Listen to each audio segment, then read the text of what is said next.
টানা বৃষ্টিতে সুনামগঞ্জের খাসিয়ামারা নদীর বেড়ি বাঁধের ৫টি স্থান ভেঙে লোকালয় প্লাবিত হয়েছে। এই মুহূর্তে দোয়ারা বাজারে আছেন সহকর্মী হিমাদ্রি শেখর ভদ্র। সরাসরি যাচ্ছে তার কাছে।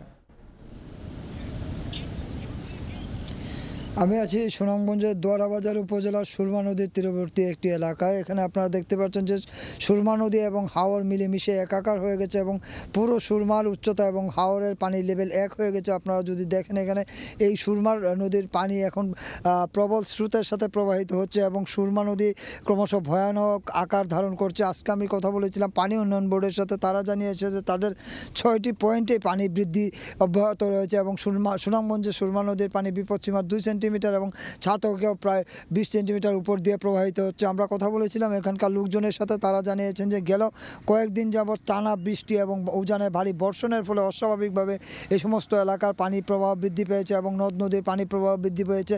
আমরা কথা বলেছিলাম এই সীমান্ত এলাকার লোকজনের সাথে, তারা জানিয়েছে যে সীমান্ত এলাকার যে সমস্ত নদী রয়েছে সেগুলিতে অবাধে পানি পাহাড়ি ঢলের পানি এসে নেমছে এবং নামার ফলে সেই পানি সুরমা নদী দিয়ে প্রবাহিত হচ্ছে। সুরমা নদীর উপচে পড়ে অনেক সময় কোথাও কোথাও লুকালয়ে পানি ঢুকছে এবং আমরা কথা বলেছিলাম লক্ষ্মীপুরের কিছু মানুষের সাথে, লক্ষ্মীপুরের নোয়াপাড়া এলাকার লোকজনের সাথে। ওখানে খাসিয়ামারা নদীর বেড়িবাঁধ ভেঙে প্রায় 70টি থেকে 80টি বসতঘর তলিয়েছিল এবং 10 থেকে 15টা পরিবার এখনও বাঁধের উপরে ঘরবাড়ি করে আছে। তাদের বাড়ি ঘরে পানিতে সয়লাভ হয়ে আছে। মোটামুটি খাসিয়ামারা, চলতি, জাদুকাটা, রক্তি, পাটলাই সহ সব নদী দিয়ে এক নাগারে পাহাড়ি ঢল নামছে। প্রতিদিনই সকাল থেকে বিকেল নাগাদ বৃষ্টি হচ্ছে এবং সেই বৃষ্টির কারণে পাহাড়ি ঢল আসলে থামার কোনো লক্ষণই দেখা যাচ্ছে না। আমরা কথা বলেছিলাম এখানকার পানি উন্নয়ন বোর্ডের সাথে, তারা জানিয়েছে যে আগামী 72 ঘন্টায় সুনামগঞ্জে মাঝারি থেকে ভারী বর্ষণ হতে পারে। সেই মাঝারি থেকে ভারী বর্ষণ হলে পরিস্থিতি আরও অবনতির দিকে যেতে পারে।